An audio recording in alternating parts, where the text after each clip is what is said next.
Today's Dollar Tree DIY has a snowball theme.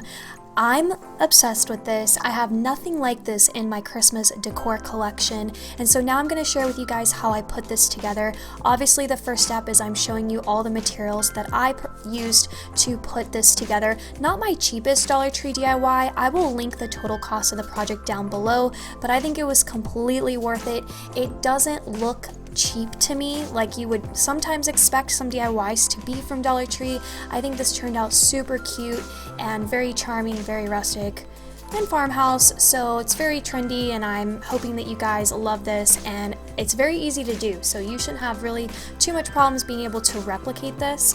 But basically, I went to Dollar Tree, grabbed some picture frames, grabbed a wire basket, some foam balls, they're just foam craft balls, and then the galvanized letters actually came from Walmart. They were $1.98, I believe, a piece, and I just bought 4 to spell out snow, just to kind of go with the fact that I was going to have this little bucket of faux snowballs, if you will. And I used just my cutting tool, which I got at Hobby Lobby, and I used a little bit of hot glue, and that was basically all that you kind of need to put this together. And I took apart the picture frames from Dollar Tree and found my favorite scrapbook piece of paper that I thought complemented the frame and the galvanized letter really well. And then I always lay down the scrapbook paper first, especially if I'm gluing anything that's kind of like three-dimensional.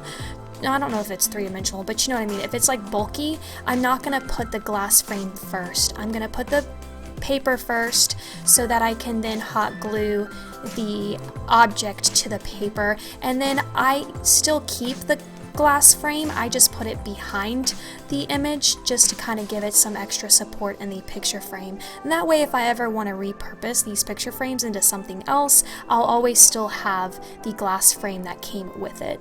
And then as soon as I picked out my scrapbook paper, I cut it to size, fit it into the frame, and then I used a little bit of hot glue to add the letters to the center of the frame. I love these picture frames. I don't know if you can really tell, but it has like this dark brown wood effect, so I thought it really complemented like the whole look that I was going for. And yeah, that's basically it. So I just do that for all 4 frames.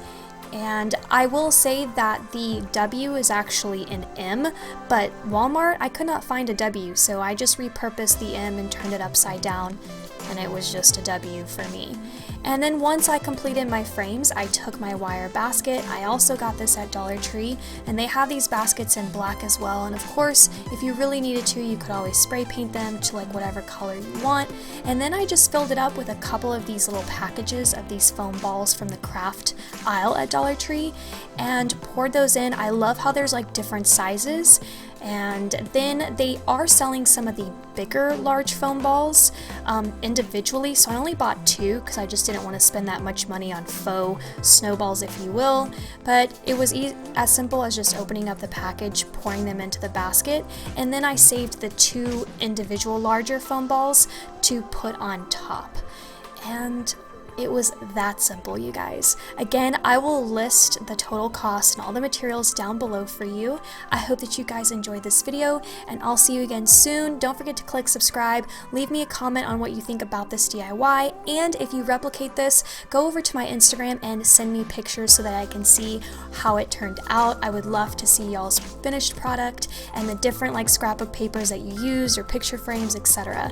And my Instagram is CraftyGirl, and I'll see you guys in my next video. And Plaid Week is coming soon, so stick around.